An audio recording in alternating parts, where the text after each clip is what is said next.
will be demonstrating later on paano usually mag-test ng strength no, ng isang password by using yung Kali Linux na John the Ripper. Ayan, no, to, para mag-crack ng password. And so what I will be demonstrating is a PDF, no, protected password, ayan, or password protected file. Then i-try kong i-crack, but then there's no promise no na within 10 minutes makakrack ko yung password because it will still no it will yung computing power no yung computing power ng isang machine um, has a contributing factor on how John the Ripper will perform yung yung bilis no nung pag yung cracking niya ba how it will crack o yung isang yung kasi later on kasi may kita niyo no that I will be dumping out yung hash no ng isang password came from the PDF file that which is password protected. Then using yung trial and error method ng brute force, ayan, brute forcing ni John Draper. So we will try to guess what could be the password that has been set no in a file. Then maybe no after the group of no whoever that group I forgot yung week 14, ayan. So I will be also demonstrating um, how to perform yung brute force attack sa isang login page. Yan. Using yung um, built-in no Kali Linux tool which is yung Hydra. But then no magkakaroon na tayo ng 10 minutes break. And so nung Monday I was having a trouble no using those two. So I have some I encountered no some technical problems with those two um how dito um password no cracking tool. And so hopefully during my demonstration later no sana tuloy-tuloy. Talaga on the spot na nag troubleshoot ako. No, kasi medyo marami siyang parameter. Ayan, yung Hydra and John the Ripper before I was able to execute it properly. Ayan, kasi on the spot kasi yan. So Henry Lasso, ready na yung ready na yung group nyo? Sir, wait lang po. Yeah, okay, sure. Wala pa po kasi yung ano eh. Naka-assign po sa news po. Hindi naka-assign sa Pauwi pa lang po. Opo. Pauwi pa lang. Kung galing. Sa school po ata. Sa school. Nagpa-consult po ata eh. Regarding with your iswa na nga pala kayo, no? No? Opo. So, lahat ba kayo meron ng title? Yes sir, meron na po lahat. Oh, so it means you will see each other through your title proposal, no? So we'll see each other around June. Kasi ang defense niyo will be in June. If I'm not mistaken. So you will be presenting your topic, your research to us. And I believe I will be one of your defense panelists. Ayan. So magpapangi-pangita tayo, no? So just make sure to present well, particularly your mga related no studies and literatures. Ayan, kasi usually some of my questions no will be related to your literature. Ayan. Kasi sometimes I do ask paganda yun no. Sometimes I do ask your comparison no what enhancement you will be doing in a particular algorithm that has been studied before no by the previous researcher. So what enhancement you will do. So make sure no you have a table of comparison. Napaka-importante nun. Kasi by doing that we no from the defense panelists will able to determine it easily if you really have no or if you're going to make no any changes or enhancement of the existing no algorithm. Ayan.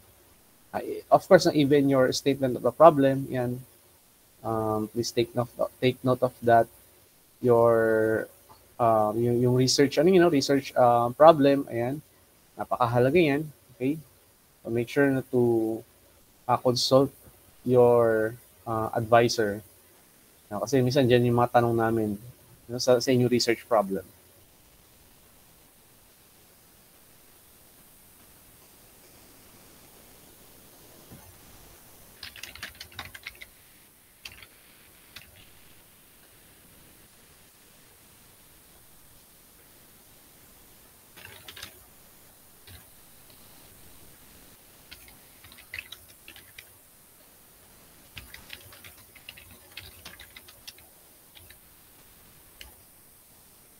Ayan, okay?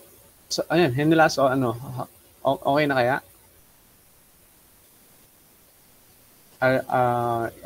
Is your group ready para mag-present? Wait lang sir, piniprepare na lang po. Okay, sige. Siguro, no, while Sir, preparing, screen na rin po. by the way, the group, no, that will be presenting, no, for today will be only week 14, okay? Group assigned so week 14. Sila, ayan, yes, Justin. Sir, kami po yung sa week 14 po. Sa 14, ayan. So, hindi ako sure no kung sabi ko pati week 15 magpe-present, but then week 14 lang. So yung week 15 at saka and the week 16, ayan. So ano sila no? Sabay sila by next week.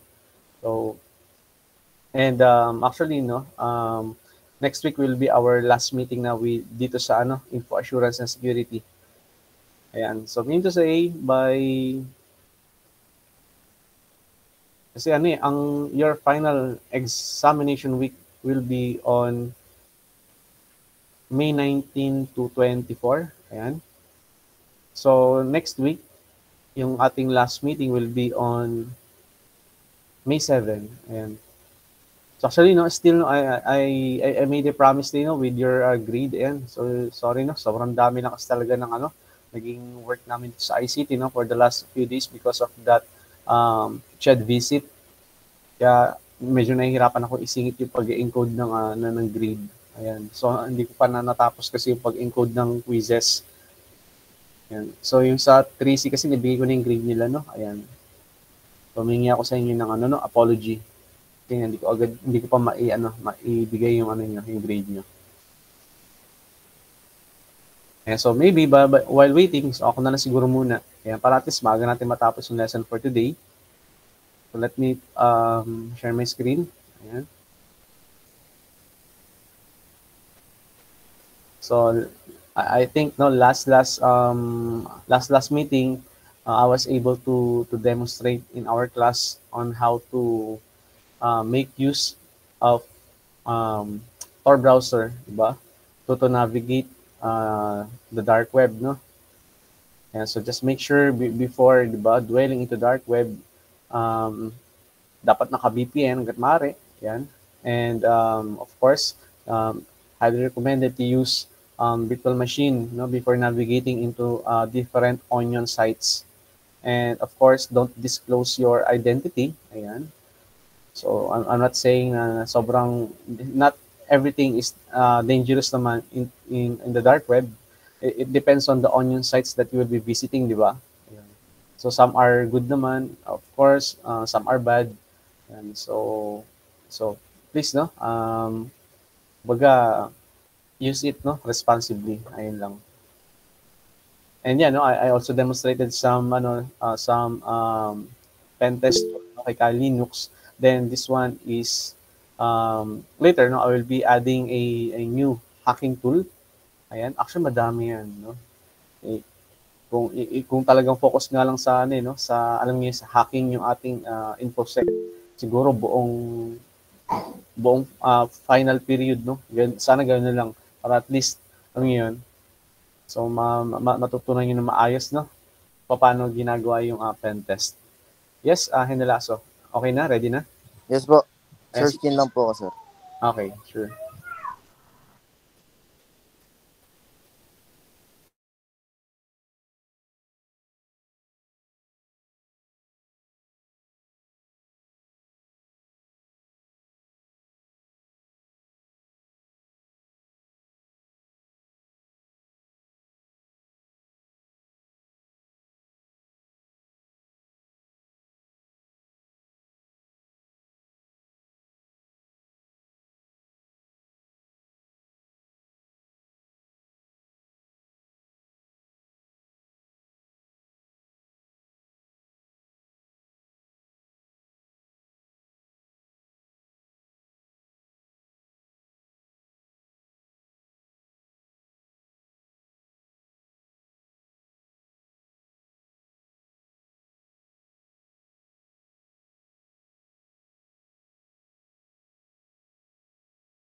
Meron po ba sir sa screen? Wala.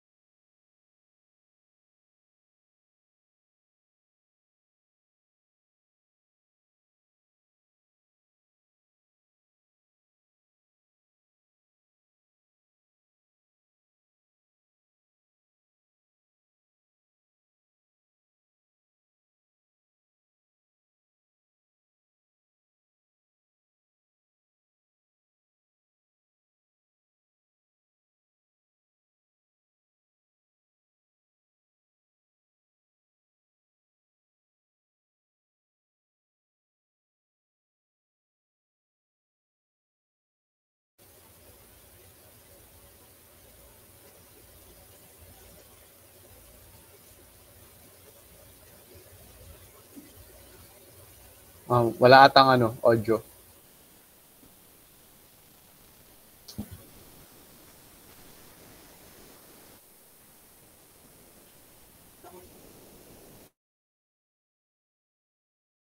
Mr. Oliveros, can you proceed?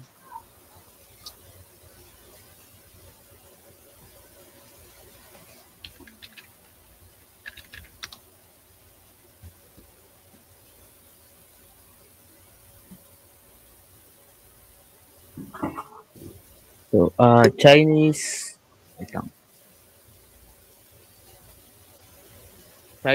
Chinese hackers breach Philippine government system. So, slide 1, please.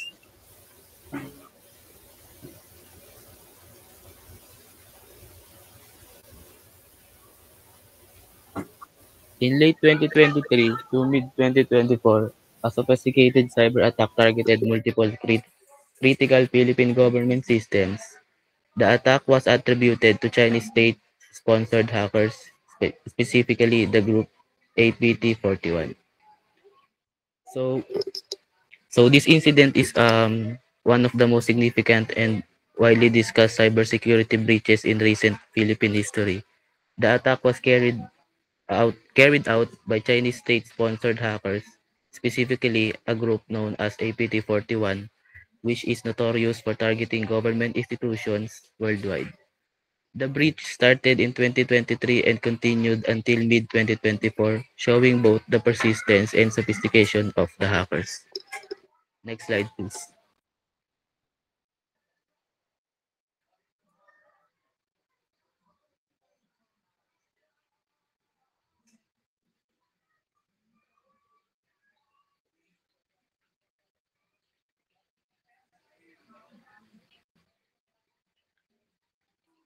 How the attack happened. So, method of attack.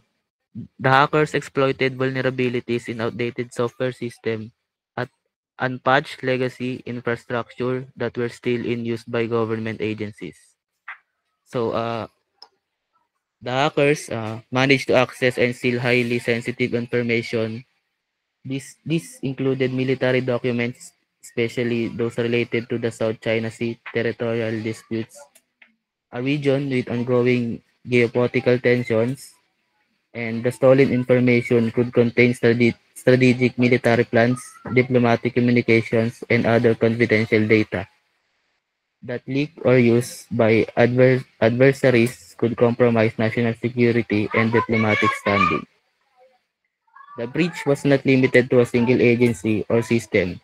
Instead, it affected a broad spectrum of institutions, from top government offices to essential public services like hospitals, which are often harder to secure.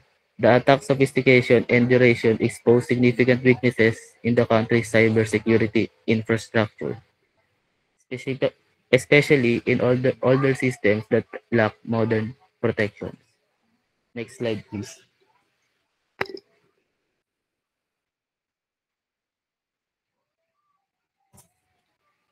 Impact on national security. Leaked military information could undermine the Philippines' defense strategies. Sensitive diplomatic communications might be used for political leverage. Stolen data could be used to influence ongoing negotiations or disputes in the South China Sea. So this information stolen strategically vital if adversaries use this data. It could undermine the Philippine defense capabilities and influence ongoing regional disputes, particularly in the South China Sea. This could lead to a loss of strategic advantage, impact military operations, and even affect international negotiations and alliances. Next slide, please.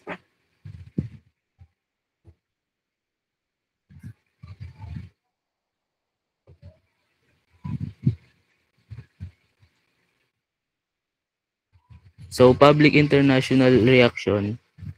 The breach quickly became a trending topic in both local and international media, reflecting its significance and the level of concern it generated to public expresses fears about the safety of their data and the country's ability to defend itself against cyber threats. Broader implications spark debates on the adequacy of the Philippine cybersecurity measures, lead to calls for increased government funding and legislative action, raise concerns about regional stability with ongoing tensions in South China Sea. Last slide, please.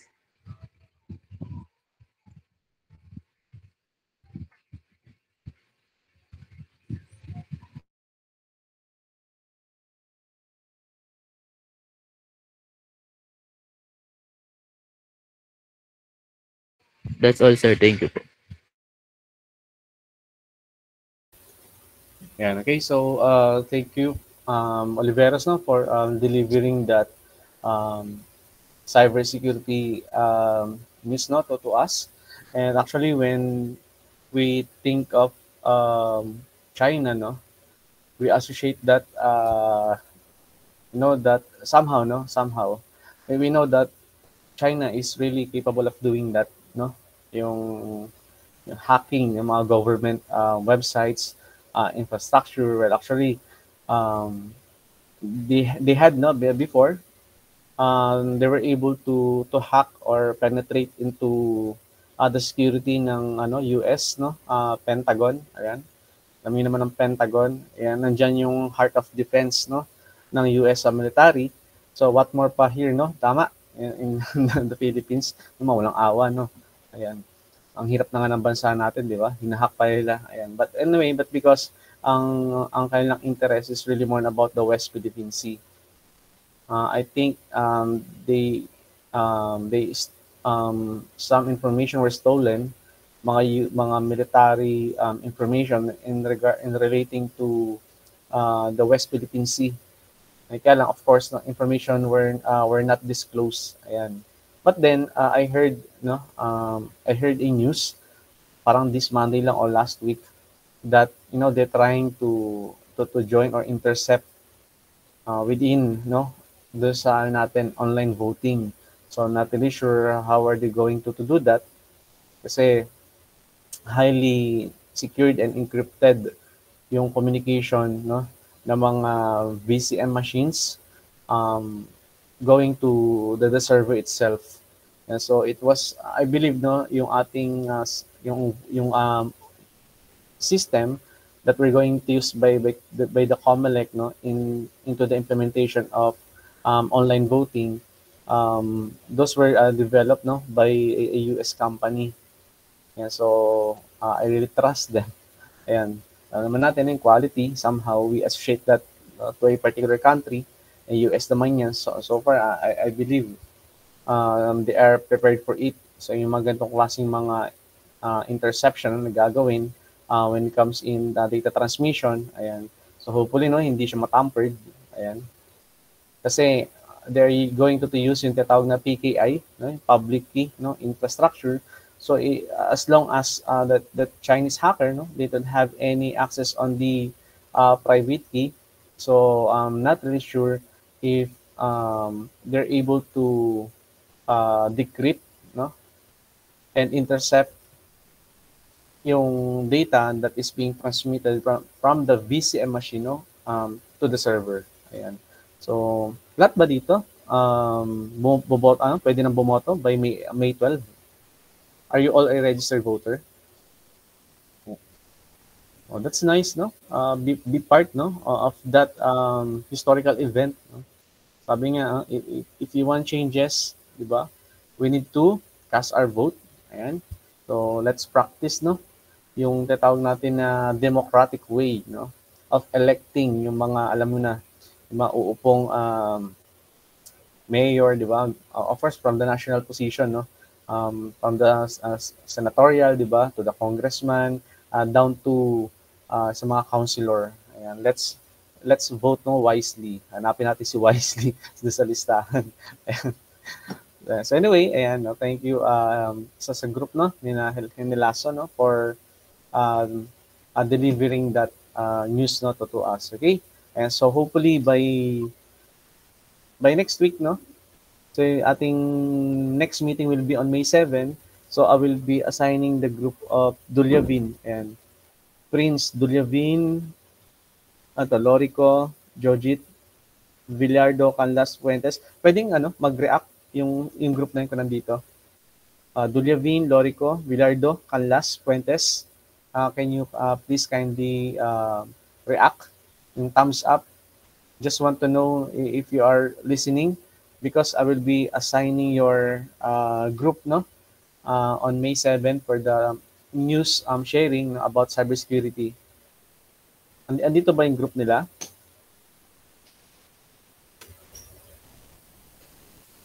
So, absent lahat, no? Absent lahat? O, absent yung 5. 1, 2, 3, 4, 5. So, absent, no? Absent yung 5. Kasi wala nag-react. It means, no, absent. So, I will be choosing another group na lang. Ko lang, ilagay ko sa gilid. Baka makalimutan ko. Yan, kasi may mga group pa na hindi pa nagpe-present.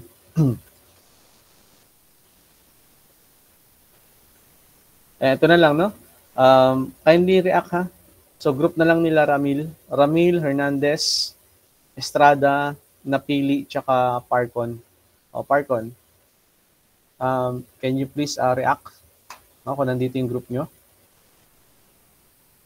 Ayan, thank you. And so on next week no. So assign yung group niyo sa sa cybersecurity and news sharing. Actually nagbibigay ako ng extra points. It's up to me no kung paano. So when the group no presented well example yung topic no assigned to them or if your group assigned to a to deliver yung cybersecurity news. Usually, minsan, yan, ginagawa ko na 100 yung class participation, even yung attendance. Malakas din kasi ang hatak nung tutuusin. Ayun. Particularly pag talagang maganda yung pagkaka-deliver ng topic, no? So, maybe some of you might get, no, a flat 1, no? In this subject, no? Hindi natin alam. Generous naman ako sa grade. Ayan. Okay? And so, no, in-note ko dito, ha? On May 7, so kayo yung assign, okay? Sa sa news sharing natin. Buray ko ito naka-assign kila Okay? Ayan, so it's my turn, okay? So I will be i-demonstrate ko lang sa inyo itong part na to.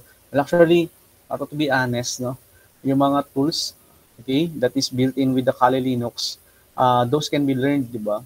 Nowadays, it's very easy to learn, di ba? Something yung tama, no?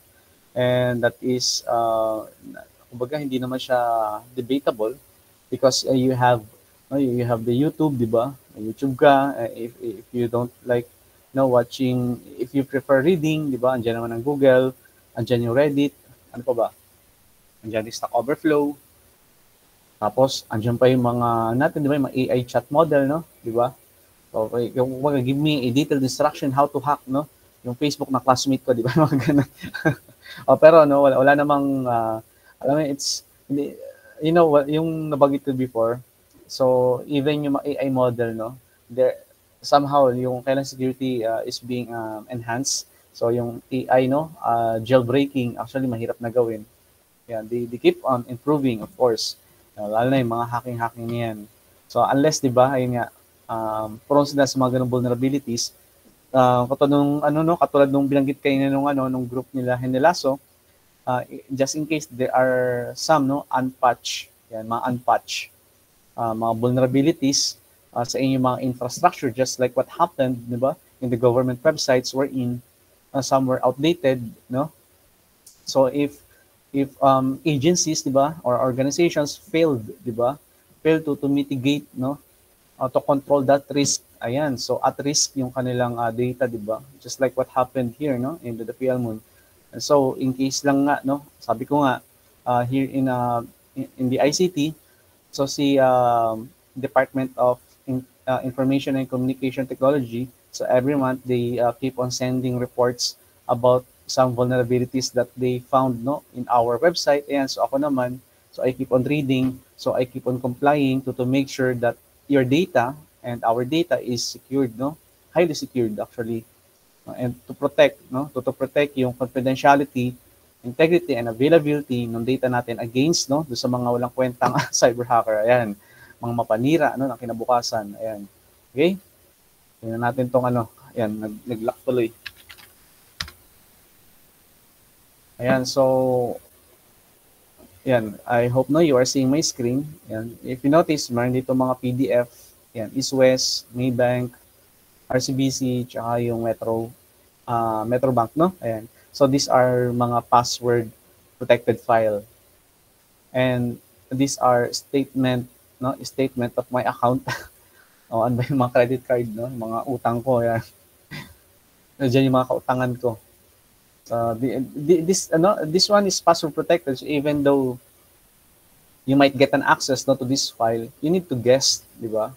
What could be the password, no, has been set to this file.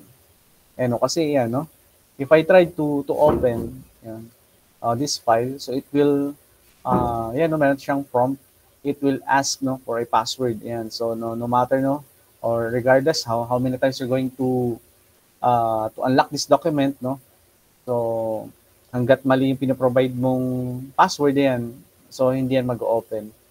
So but then if you're going to do some research, ang ano kasi class, ang mga bangko by default, ang sineset nilang, meron ba ditong ano, credit card owner or credit card holder, meron ba? Oh, thumbs up yung may ano credit card dito.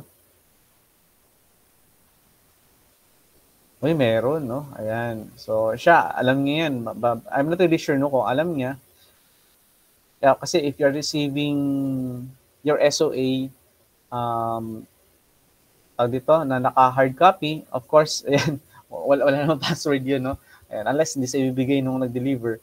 But then, if you are receiving your SOA through email, may password yung PDF bago mo ma-open. Diba? And by default, ang nakaset up password dyan, pinaka-common is yung birth date. Ayan. Depende kung ano yung format. Some are purely digits, yung iba naman, combination, di ba? Instead of 1, that will be January. Depende sa bangko, ayan. So what if, no, sabihin natin hacker ka, ayan. Then you will, sabihin natin, wag natin pasamahin, no?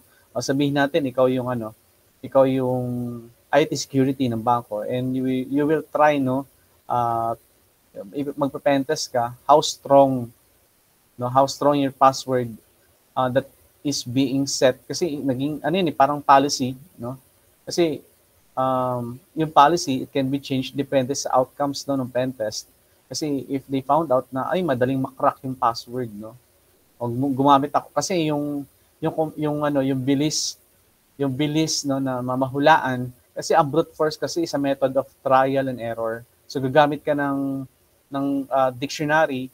So yung dictionary niya, list of mga stolen password, then it will keep on trying, no, para yung hash password mahulaan niya. Ganun kasi nagwo-work ang brute force. Yung brute forcing, sorry. So doon malalaman ng IT security kung madaling maano yun, kasi nandun yung mga sensitive data nung kanilang mga client, like yung mga addresses, andun lahat in plus, no? Soon, pagka kayo naging credit card holder, you need to be responsible enough, no, to manage them, to keep them safe, katulad ko. So di ako basta nagdadala ng maraming credit card. Although I owned, no, more than 10 credit cards. Ang dami kong utang na. Madami akong credit cards. But then, every time nasa mall ako, siguro madadala ko lang isa or dalawa. And I'm using a wallet that is can block no yung mga RFID scanner para hindi lang makuha yung card holder. Bili kayo ng ganun sa Shopee, mura lang no yung may credit card dito. Yun. Make sure to keep your credit card safe no from RFID scanner kasi pwede lang makuha. 'Di ba may sorry no, hindi siya RFID but NFC. Kasi NFC capable yung ngayon yung mga card. So itatap mo lang, 'di ba? So usually sila may ginagamit silang device to somehow stole yung credit card number. Hindi naman yung CVC. No, delikado yung CVC. But then yun nga, if they have the proper equipment and if they have no proper information to somehow to get access to your CVC, delikado yun, di ba? So kasi pagka kinonfirm yung birth of date information, so and so forth, malaking chance pa pwede manakaw yung CVC mo. Yung pinaka 3 digits yun sa likod ng ng isang card. So that is something that you will never share to anyone. Only to yourself and to your jowa kung meron. Okay? So paano bang tools na pwede gamitin to somehow to check how strong the password has been set into a specific file katulad ng PDF. Ayan. So usually, ayan. So sabi ko nga sa inyo si John the Ripper Ayan si John, Si John Wick, para to hindi to weak. Ayan. So si John, yan ay tool to find weak passwords, di ba? Yung di ba sa student portal nyo, tama? 4 digits lang yung yung tawag dito, yung PIN. So the moment that I do have an access to your student number, that's it. Pwede ko nang i-brute force yung student portal to somehow guess ano yung yung possible PIN. Kaya lang yung ating server, meron siyang intrusion detection system that if medyo suspicious yung request yung tipong kumbaga nang galing sa isang IP but then too many requests that is being sent, binablock kasi ng firewall. That's the good thing naman with our server. May siyang intrusion detection system. Yeah, so it's being managed by a provider here. Ayan. So wala akong access to sa IDS nilang yun. So sila yung kumbaga parang third party na kumbaga parang insured yung server natin sa kanila. Okay? So ito siya, ayan, si John the Ripper. So kung meron kayong Kali Linux sa pag-aralan nito, ako nga lang din kung if I have lots of time. Actually, example, kung nandun ako sa CTAX, during my vacant time sa CTAX o doon sa college, lagi ako nag-aaral paano, yun nga, yung about cybersecurity. Kaya napunta ako sa ICT, kumunti yung oras ko to somehow to study this this field. Sayang, laki pa naman sweldo nito. Yes, okay, so ganito siya. So by default, ito yung sa Kali Linux. Pag nag-open ka ng folder, ayan, yung home, Ayan. So ito yung pinaka pinaka home working, or ito yung pinaka working directory mo. So here you can create file, folders, and so forth. So, parang may gato rin naman yung nakikita natin sa sa Windows. Kaya lang medyo parang kakaiba sa paningin kasi this one is a Linux. Ayan. But somehow yung itsura niya despite parang siya kamukha nung kay MacBook kasi parehas lang Unix yung kanilang OS, Unix based yung kanilang OS. Okay, so siguro this time around I will be maybe East West. So but then there's no assurance na within 1 hour pwedeng mahulaan yung password dito. But then let's try. Although alam ko yung password niyan, but then for the sake of educational purposes ayan, iyan natin. Try natin i-crack, okay? Yan, ito siya.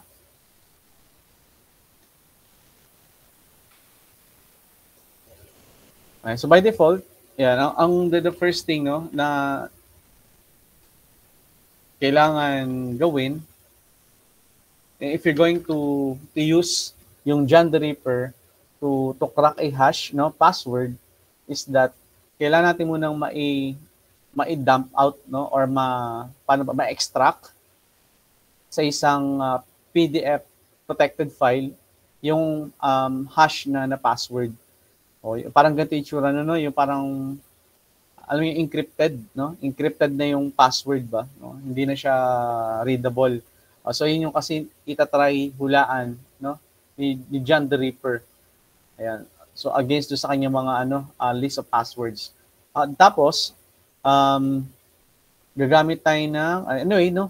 In this example, to make it simpler, so I will be using yung default dictionary password ni John the Ripper. But then actually pwede naman din mag-provide ng ng ibang dictionary. But for simplicity, so I leave it by default na lang, no? Yun na lang muna. Okay, so ito siya. So wala naman kayo kailangang i-install. Okay? Pagdating sa pag-hash ng password, pagka-crack, no? Ng password gamit si John the Ripper. So si John the Ripper, meron siyang built-in plugin that we can use para ma-dump out yung or ma-extract yung hash from the PDF file, no? So nasa loob siya ng yan, no? Ito yung butin. Actually, maganda nga naka-save na yung ginamit kong syntax nung Monday, ayan. At least bawas oras. So ang ginamit ko nakaraan RCBC, ayan. Yan ako na lang to, no? Ayan. So itong nakikita niyo niyan yung user share John PDF to john.pl. So actually itong PDF to john.pl, so ito yung plugins, no, ni John the Ripper that is making it possible to extract yung hash password and save it into a text file. Yeah, so in this example kasi yung PDF that is password protected that I will be using is yung iswes. Ayan, no? Iswes.pdf. Kailangan makuha natin sa loob ng iswes.pdf yung hash, no, password. Then isi-save natin sa loob ng sa loob ng pdf_hash.txt. So pag yan in-enter ko, magkakaroon dito ng pdf_hash.txt file. Ayan. Okay? So let's execute. Sana yon. Ayan, na-create siya. Okay? So pdf_hash.txt. So if I try to open it, wala siyang laman, okay? So tingnan ko, no? Magtingin ako ng ibang PDF file. Iba na lang, huwag na yung iswes. Siguro kasi nagamit ko na yan some other time.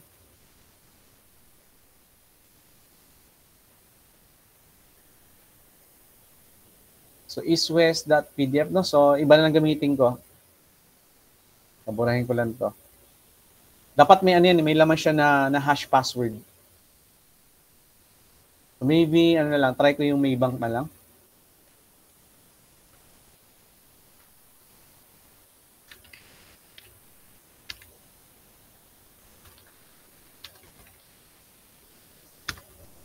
Ayan, so PDF, yan, no, hash.txt. Ayan, so let's see, no. Ayan, ito may laman, ayan siya. Wala laman yung sa iswes. O, ayan yung laman niya, no. Ito yung hash. O, diba? So ito yung password. Kaya lang, we don't know. Diba? Parang pag check natin, we don't know what the meaning of that, no? What the meaning of this. Ayan. So yan yung itatry i-crack ni John the Ripper. So meron siyang napakaraming password, no, dictionary. So itatry niya i-compare yung mga hash na yan against this one. So pagka example na extract mo na yan, that's it, no. Pwede mo nang paganahin yung brute forcing to this hash password. And to do that, ganito lang. So, John, ayan. So John. So by default, ang format kasi ng ating file kung saan natin in-extract yung password is naka-PDF. And kung saan natin kukunin yung hash password is of course Kung saan natin sinave, di ba, nandito sa file na yan, yung pdf_hash.text. Yan, so pdf, no, hash.text. Ganyan lang siya kakasimple. But then, example, no, after waiting for 3 hours, wala siyang nakitang resulta. So that will be the time. That will be the time that you need to make use of another password dictionary. So si Linux, meron siyang built-in, okay, or meron siyang mga naka-save na mga data na mga password dictionary sa loob ng kanyang file system, which is pwede mong gamitin, or pwede ka sa dark web mag-download ka doon ng mga stolen password. Yun ang gamit ng mga yun. Kaya sa dark web, so uso-uso yung bentahan sa black market, di ba? Ng mga nakaw na, o ng mga example, databases, di ba? Yung mga naging biktima ng mga data breaches. So, doon lang yung binibenta. So, let me run this one. Ayan, no? So, actually, nagbo-brute force na yan. And it will take some time, no? So, it depends. It depends on the computing power of your GPU or processor, kung gaano niya kabilis, no, ika-crack yung isang password or yung isang password na naka-hash. So iwanan ko lang naka-open yan. Let's see, no, after the group of week 14, no, presentation, tingnan natin kung makakrack niya yung password niya. So while waiting, so I guess, no, proceed muna tayo sa presentation ng week 14 about to sa kanilang topic, which is all about yung risk control, no, and mitigation strategies. And so to give you an info, ayan, so sabi nga, no, we are moving now from identifying risk, di ba, to controlling and mitigating them, because, no, hindi lang sapat na alam natin yung threat, tama? But then, kailangan natin makapag-come up, no, ng mga actionable strategies to defend yung ating mga data against, no, do sa mga threats na yon.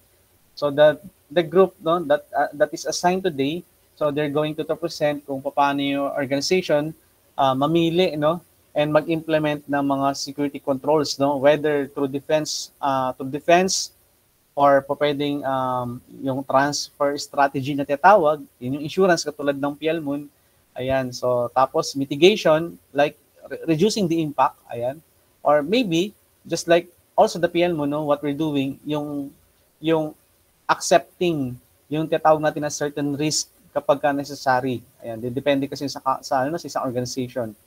Then, of course, titingnan din natin yung mga critical plans, no, like yung IR or incident response, ayan. And even yung tinatawag natin na mga disaster recovery at saka yung tinatawag natin na business continuity, which is mga essential tools, no, for keeping the operations running, of course, even during the crisis. Ayan. Tapos sa pinakahuli, no, yung tinatawag natin na cost-benefit analysis. Kasi hindi lang security yung tinitingnan natin, no? Of course, pag-usapan natin yung security, it's just all about protection, but then, tingnan din natin, no, yung tinatawag natin na smart investments. Tama? So, kasi the moment that a company invested into security controls, tingnan natin yung ROI, no? Baka mamaya, binili mo yung napakamahal na firewall, pero hindi naman siya totally effective, di ba? Kasi mali yung hindi siya tumugma doon sa organizational requirements, di ba? And of course, no, yung risk, di ba, nag-evolve. So, mako-cover din ang topic nila kung paano ang isang organization will continuously to evaluate, no, and update yung mga security controls to stay ahead of the threats. Ayan, okay? So, I guess, no, we can start. Ayan. So, if the group, no? Yes, Justin. Ready na po kami, sir. Ayan. Okay, so yan, if your group is ready, I'm giving you now the screen to present your presentation. Thank you po.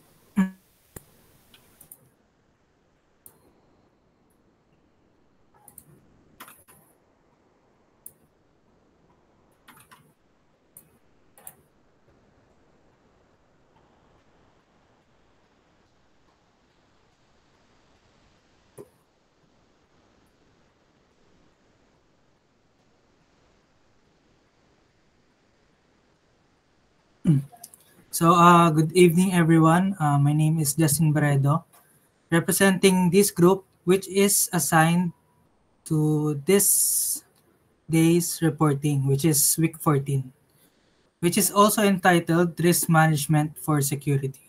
for security. So, ano bang pag-uusapan natin for today? Here are some outline on the topics that will be discussed for today. So, first, identify possible controls. Next is documenting the results of risk assessment. Next is risk control strategies, implementing the defense strategy, transfer strategy, mitigate strategy. Next will be incident response plan or IRP, disaster recovery plan or DRP, business continuity plan or BCP, then accept or terminate strategy, then selecting a risk control strategy, cost benefit analysis or CBA, then lastly, evaluation, assessment, and maintenance of risk controls. So first of all, let's define risk management. So effective risk management involves identifying threats, selecting appropriate risk control strategies, and ensuring continuous improvement to protect information assets. So this presentation outlines the essential components of risk control and response planning. So next presenter will be Mr. De Castro. What controls are? Controls are measures that mitigates or reduce the risk of harm to information assets. These controls falls into three main categories. Next slide. Number one is preventive. Stop incidents before they occur. Example, firewall and access control list. Number two, detective. Identify and report security breaches. Example is intrusion detection systems. Number three, corrective. Response to and recover from incidents. Example are data backups and incidents response plan. Next slide. We can also classify the controls based on how they are implemented. Example of controls. Number one is technical. Firewalls and encryption, multi-factor authentication. Number two, administrative. Security policy, user training and audits. Number three is physical. Surveillance cameras, lock server room. Next slide. Documenting the results of risk assessment. Accurate documentation allows organizations to track risk, vulnerability, and control effectiveness. Key sections in risk assessment documentation. Number one is asset inventory. Identify critical information assets. Number two, threat or vulnerability mapping. Link threats to weaknesses. Number three, risk analysis. Prioritize risk by impact and likelihood. Number four, control evaluation. Document existing and propose control. Number five is recommendations. Suggest control measures based on findings. The next presenter will be Angelo Huet. In this slide, it shows a basic risk assessment where identified asset, threats, vulnerabilities, risk levels, and controls. For example, weak passwords in the financial database pose a high risk of data breach. So we apply multi-factor authentication while the lack of backups in the employee record system make it critically vulnerable to ransomware, which we address with automated backups. Next slide, please. In this slide, we can see four main strategies our organizations use to manage risk: defend, transfer, mitigate, and accept or terminate. For example, one team might handle defense by using firewalls and encryption. Another might focus on transferring risk through insurance, while others work on reducing threats with updates, or simply apply low impact risk when the cost of control is too high. Next slide, please. The defend strategy in information security employs active measures to prevent, detect, and respond to threats, such as implementing multi-factor authentication and encryption to protect student records. Key action include access control using RBAC or RBAC, network security with firewalls and VPNs, and endpoint protection through anti-malware and device monitoring. Next slide, please. The transfer strategy in information security involves shifting the responsibility for potential losses to external entities. As example, a university obtaining cyber insurance to cover data breach, legal fees, or delegating high-risk tasks like cloud backups through outsourcing.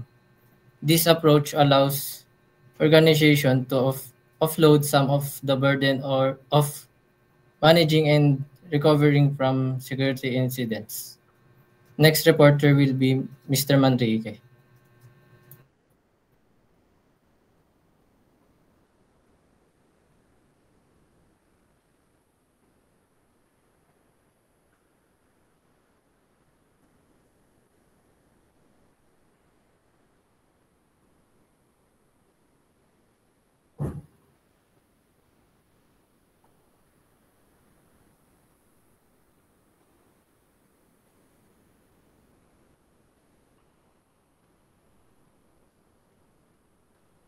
Mr. Manrique?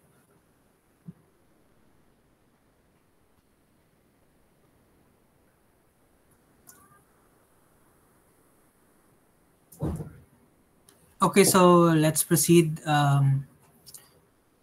This topic is all about mitigate strategy. So what is mitigate strategy? Mitigation reduces the probability or impact of an incident. Example of this is a weekly backup system. Protects student data from accidental deletion or ransomware. So what are the tactics of mitigation? Number one, patch management. Regularly update software and systems. Number two, security awareness training. Educate employees on safe practices. And number three, redundancy, which implement failover systems to ensure service continuity. Next is Incident Response Plan, or IRP. The IRP outlines actions to detect, respond to, and recover from security incidents. Example of this is if malware is detected, the IRP triggers system isolation followed by malware removal. So what is the incident response lifecycle? Number one, preparation.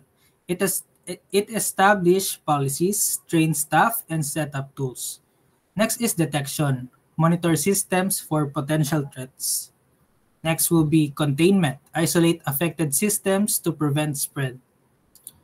Next is eradication, which is the removal of the threat from the system. And lastly is recovery. Restore normal operations and review lessons learned. Disaster Recovery Plan, or DRP. The DRP focuses on restoring IT systems after major failures or disasters. Example of this is if a university DRP ensures student records are backed up weekly and recoverable in 24 hours. What are the key steps in BCP? Number one is Business Impact Analysis, or BIA. Identify critical processes. Next is recovery strategies. Define plans for restoring operations. And lastly, testing and training. Conduct regular exercises for BCP readiness.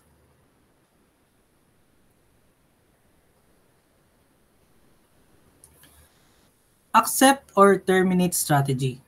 If the cost of mitigation exceeds the potential loss, an organization may choose to accept or terminate the risk.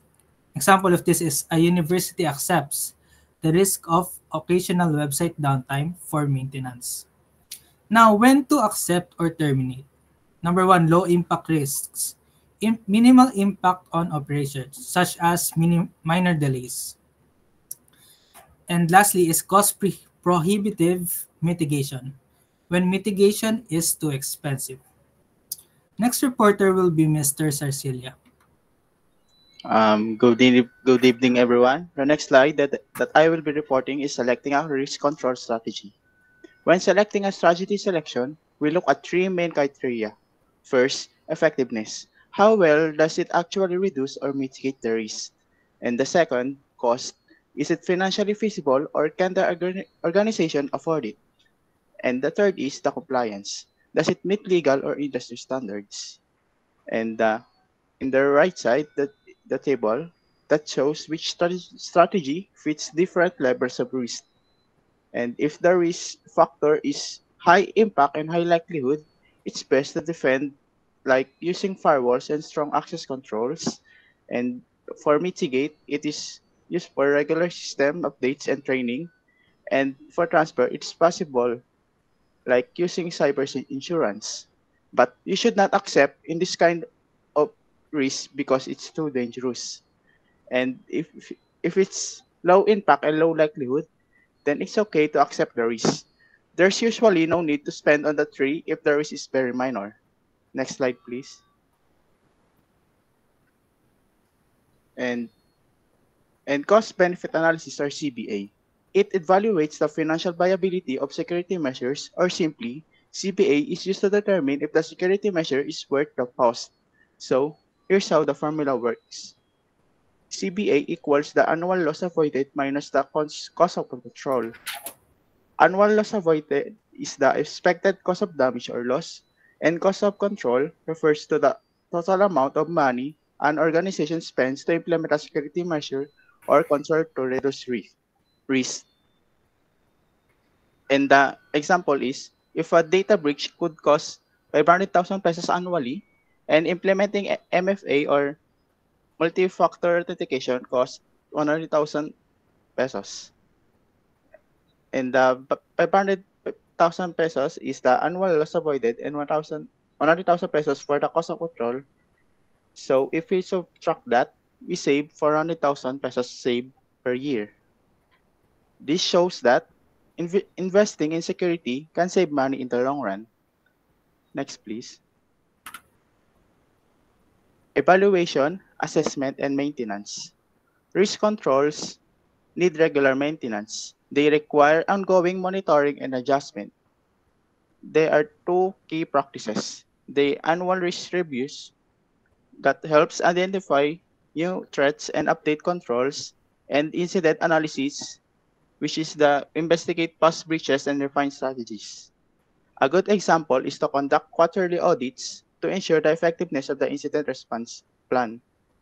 This kind of monitoring helps keep our security measures up to date and working properly. Next, please. And to wrap things up, here are the three key takeaways from this topic. 1. Risk management is about identifying threats and applying appropriate controls. 2.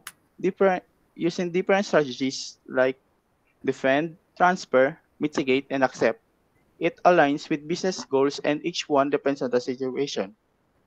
And for the last takeaway 3, regular evaluation and CBA ensure long-term security and efficiency. And that concludes our presentation for today. Thank you for listening, and that's it. Thank you.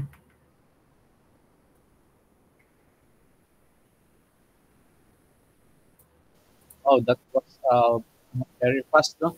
But anyway, yung mga binigay ko kasi na ano, na topic, no, for each group, actually ano yun, naka-summarize na.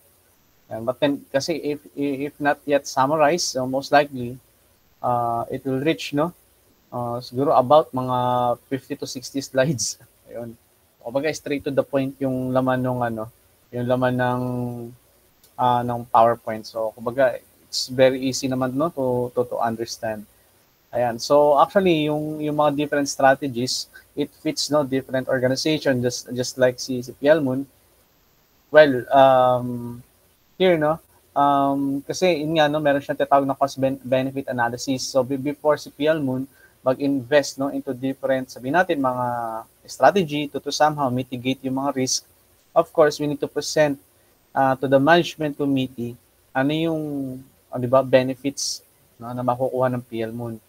And kumbaga in exchange to that parang investment kasi million no ang pinag-uusapan natin diyan, like for example yung mga purchase no na ng mga ICT equipment no ng Pialmon, yung iba doon yung 100 computers and pa ba yun, marami yun actually no, umabot ng 6 million ata, okay, yung nagastos no. So kaya lang yung budget na yun, that was for 2023 budget pa ata yun, ngayon lang nagamit no. Ayun, so actually isang taon yun. Pagka nangarap ka sa government, mga isang taon no bago matupad. Example, nag-request ka last year, ngayon siya may implement. Ganon. Medyo mabagal ang proseso sa government. So depende no, maganda yung transfer strategy. Siguro no pag yung isang organization they don't have no yung mga professional employees no to handle, example yung kanilang cybersecurity. So you're just relying no to a third party to somehow no to para to insured na lang ba no. Ayan, bibili ka ng insurance na it's so kumbaga parang pinagkakatiwala mo na lahat no. Pinagkakatiwala mo na sa kanila yung mga bagay-bagay in case no, na magkaroon ng mga data breaches. Okay, ayan, so let's have a 10 minutes break muna siguro no.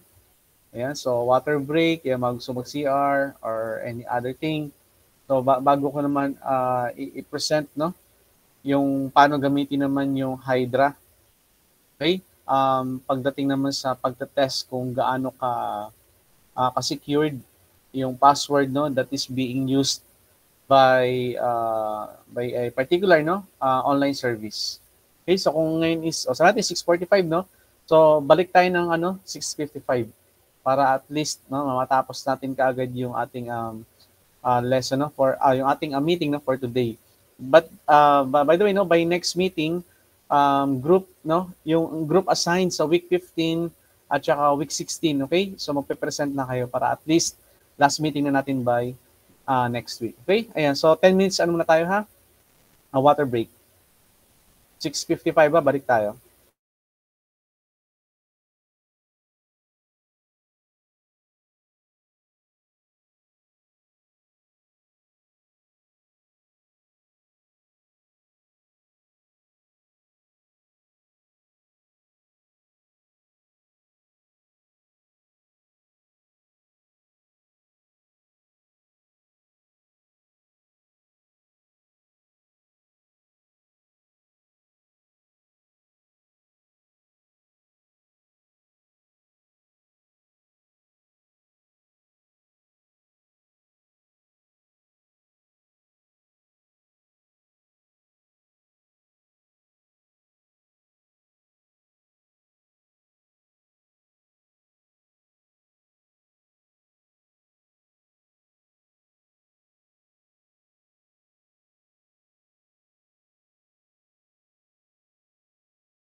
Okay, ano tayo, no? Tuloy na natin yung natin. Klase. So, can you please kindly react, no? So, for me to know if you're still there. Ayan. So, 36 lang tayo, no? Out of 50 plus no enrolled students in this section. Ayan. So, yung iba mukhang maaga na nagbakasyon. Maaga na nag-celebrate ng end of semester. So, anyway, yeah, so hayaan natin sila. Yeah, no, I will be demonstrating yung paggamit ng Hydra to somehow to deliver no, tinatawag natin na brute force. So itong pen test method na to, this is kumbaga alam mo kung gagamitin mo to for the benefits of the organization, this is good. Kung gagamitin mo sa kasamaan, of course, that is bad. Ayan. So for the benefits, kumbaga kung magiging beneficial sa isang organization, of course, to know if, alam niyo na yun, yung combi ng password that you are being practicing, yan, kumbaga is strong enough na ba yun, di ba? Baka naman ilang minuto lang, no? It can be easily guessed ng sino man, di ba? Ayan, so yan, actually, dyan natin maaasahan yung Hydra. So, disable ko na nga yung sleep mode nito. Ayan. So, still, no? Yan, if you notice, no? Ang CPU usage ko is 100%. Yeah, this one is, I'm using only a virtual machine. So, limited yung kanyang computing power. So, maybe, no? Kung rekta to sa computer, sa laptop na gamit ko, siguro baka mas mabilis niya mahulaan what could be the password, no? On that PDF file. Or maybe, sabi nila, much better daw, no? If ang gamit natin is yung GPU. Diba? Karamihan nga sa AI, ang gamit nila GPU. Sa mga tatawag natin na yung Bitcoin, no, mining, di ba?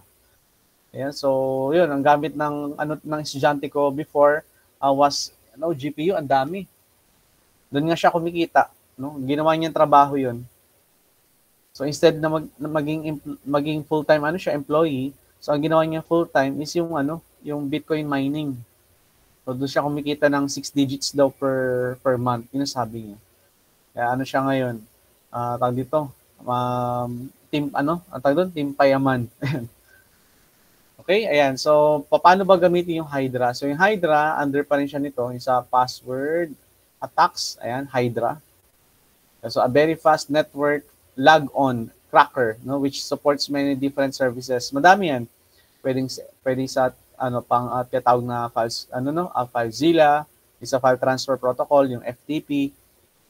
It could be somehow used din sa mga VPN, or I guess sa mga MySQL, basta any services that can be targeted by this one, pwedeng gamitin. Kasi doon mo matetest kung gaano kalakas yung password na sinet mo, okay, on that particular login credential, no? Yan.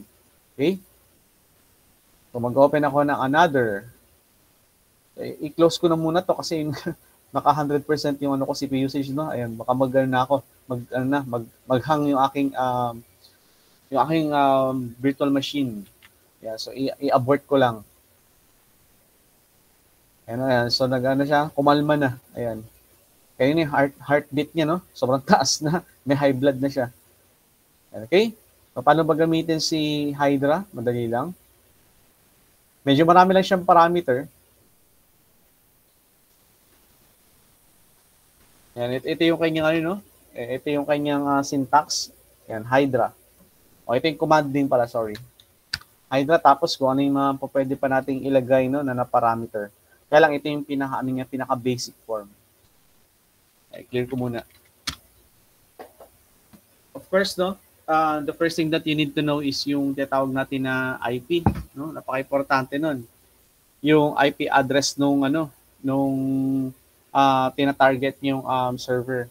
So by default, naglagay ako ng parang practicean, no? Sa server ng PLMoon kasi wala akong makita na alam niyo yun, pwedeng pag-practicean. So sabi ko, gawa na lang ako ng isang login page. Ayan.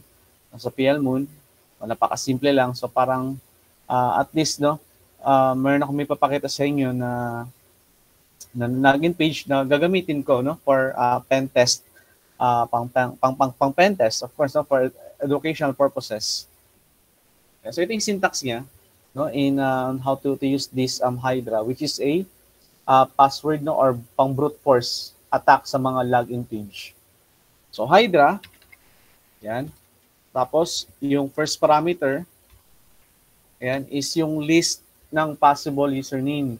So kung meron ka mga, sabihin natin, kung meron ka mga na-download na listahan ng mga student numbers, so dito mo siya ilalagay, or kumbaga isi-save mo muna sa isang text file, naka row base, ayan. Tapos i-indicate mo dito yung kanyang tawag dito, yung kanyang file name, no? Ayan, example, mag-create ako ng document. So student numbers.text.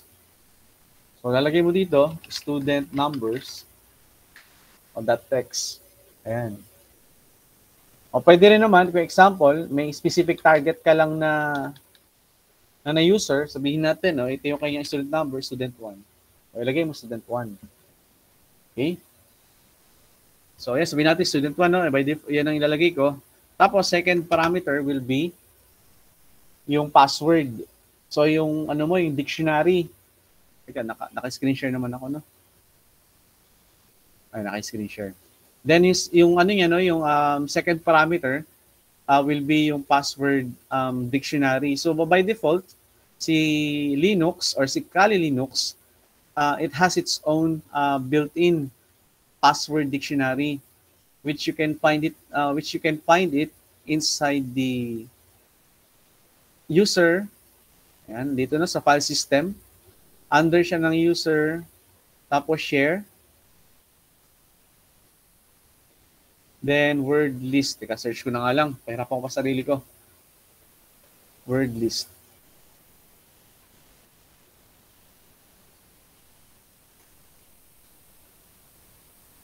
Ayan, word list. Ayan, okay. So ito siya. So meron dito na, ayan. Meron dito, ito yung gamit ng John the Ripper. Ayan. O, ito naman, this is, by default, nandito na talaga to sa directory niyan, and naka-zip. So gagawin ko lang is to extract ko itong laman nito papunta doon sa aking home directory.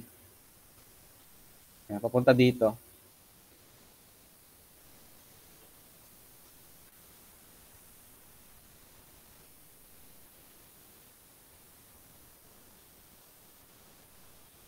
Ayan, so extract ko lang siya dito.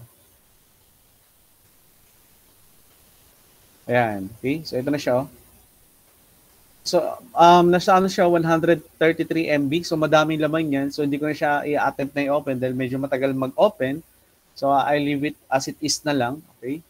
So kung meron kayong virtual machine diyan, pwedeng yung i-try i-open, no? Baka mamaya maganda yung pagkaka-set up niyo ng virtual machine. So generous kayo sa resources, binigay niyo siya ng sabihin natin 4 gig or 8 gig na RAM, tapos naka 8 CPUs. Hindi mo much better, di ba? Kaya lang this is only for demonstration purposes, so kaya ko na lang siyang ganyan. Kaya hindi ko na siya i-try i-open. Okay, close ko na muna itong mga naka-open na folder, and medyo nakakalito.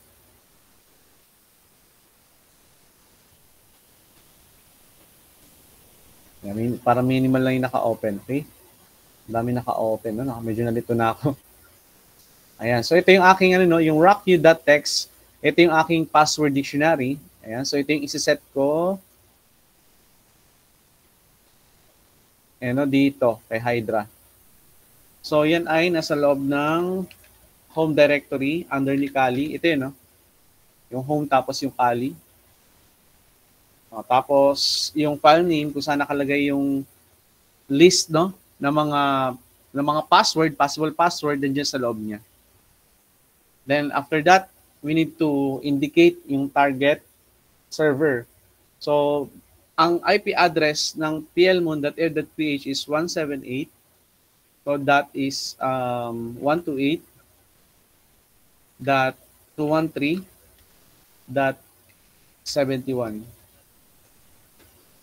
Sabi ko nga sa inyo, one of the hassle part lang when it comes in learning yung mga ganito mga tools is yung kanyang syntax.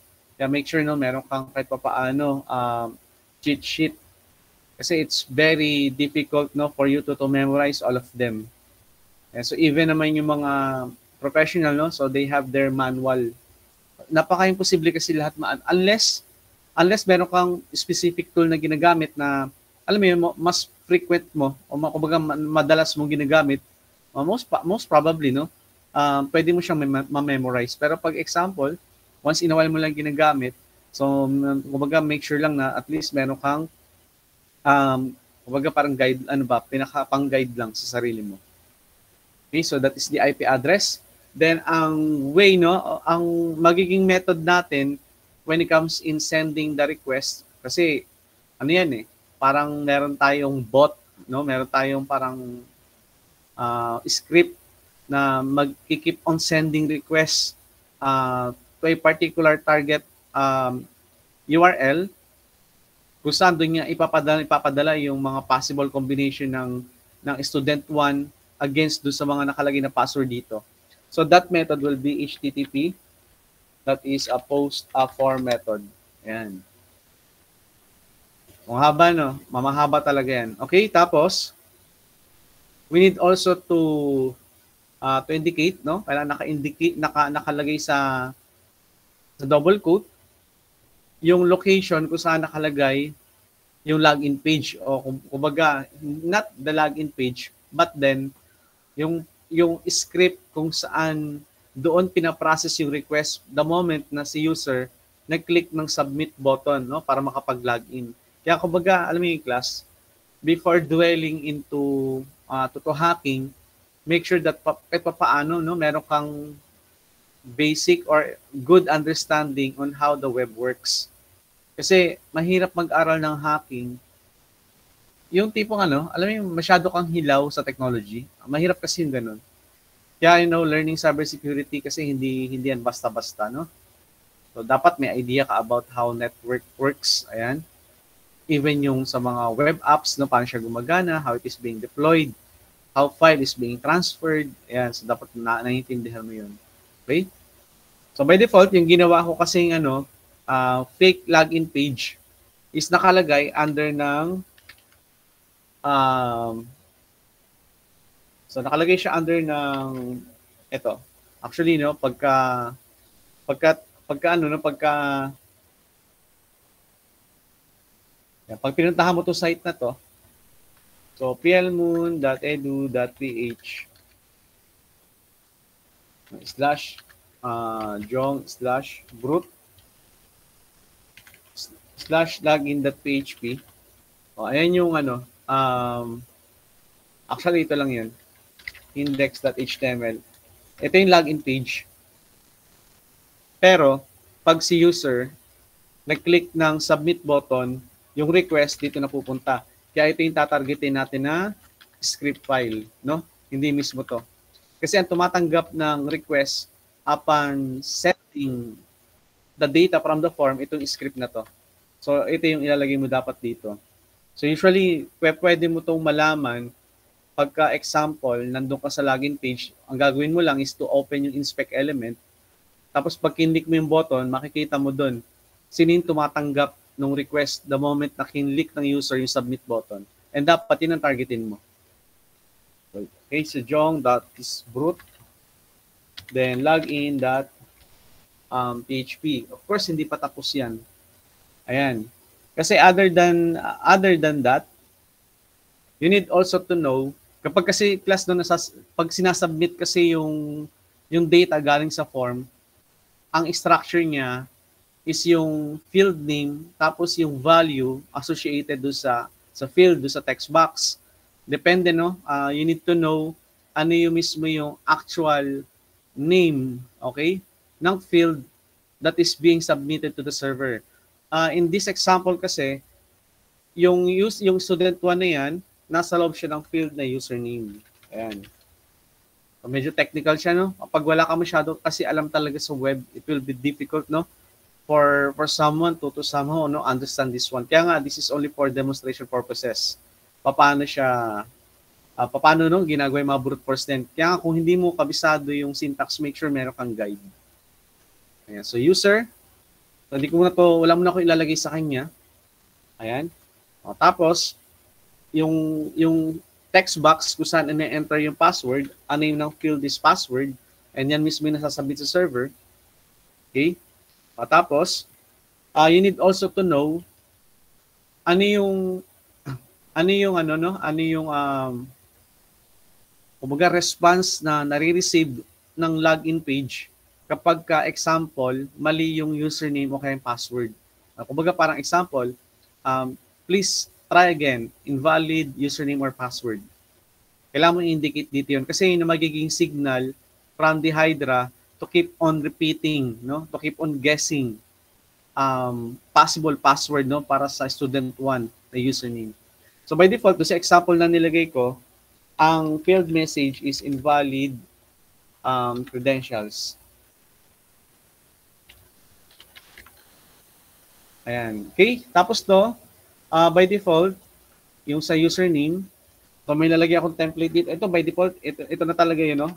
User, kumbaga template to. Yung template niyan, it will be replaced by the actual value which is student 1.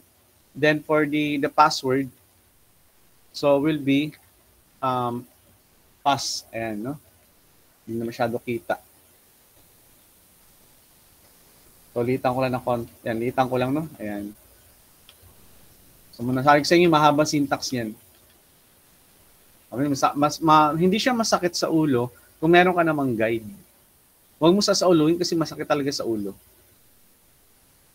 Ayan. Tapos, kumbaga every try na gagawin natin, kumbaga ang Hydra magsisend ng 16 times. Ayan.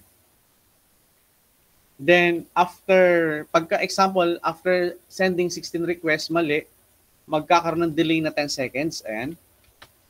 Yan siya. Okay, then, yung whatever the result, no, na ibibigay nitong ating command, so ang gagawin natin, is-save natin sa file, at i-display natin sa screen, whatever man yung mga information that we can obtain, no, from that command. Then, if ever lang, tapos na yung pag-brute force, so yung pinaka-result ng ating test, isa-save natin, no, sa loob ng text file na yan. Results.txt. And yan yung pinaka-syntax ng ganyang kahaba. Okay, so yan, hopefully no, sana tama yung nilagay ko. So pagka example, good enough na siya. So pwede mo na siyang i-run. So yan, tingnan natin, no. Meron siyang error. Ayan. Optional parameter must start with a slash. Ayan, no. O, nagkaroon siya ng problem. So tingnan ko muna, no, kung saan siya banda nagkaroon ng problem. So ba't ko pa titignan, no? Tingnan ko anong kagabi yung sinend kong last Monday. Tingnan ko yung garan kong command. Para at least hindi na ako mag-troubleshoot kasi masakit sa ulo mag-troubleshoot ng ganyan. Tingnan ko na lang.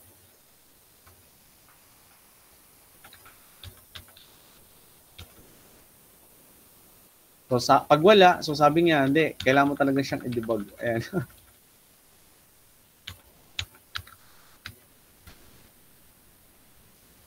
O pag wala, sige, tingnan ko na nga lang. Mukhang mas matatagalan pa ako.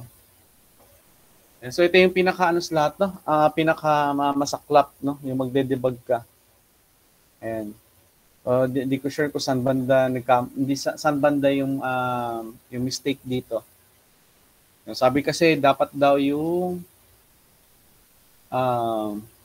mga optional parameter daw o additional parameter dapat mayroon siyang slash. Kaya hindi ko alam saan banda yung part na yun, no? Saan dapat ilagay. Ayan. Wala, hindi siya specific kasi. So, tingnan ko na lang siguro dito. So, Ito yung maganda, no? Pagka impromptu. Talagang mapapasabak ka sa no, sa pagde-debug ng codes. Pero okay lang, no? It's part of being, sabi nga, an IT. Always expect the unexpected, sabi nga. So, tingnan natin. Pagka ayaw pa rin, sabi niya, kumain na daw muna tayo.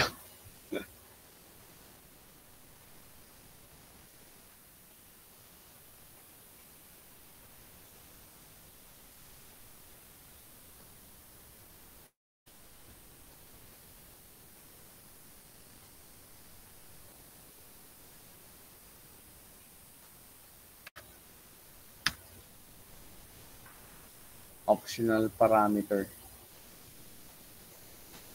So, sorry class, I ran into trouble, no?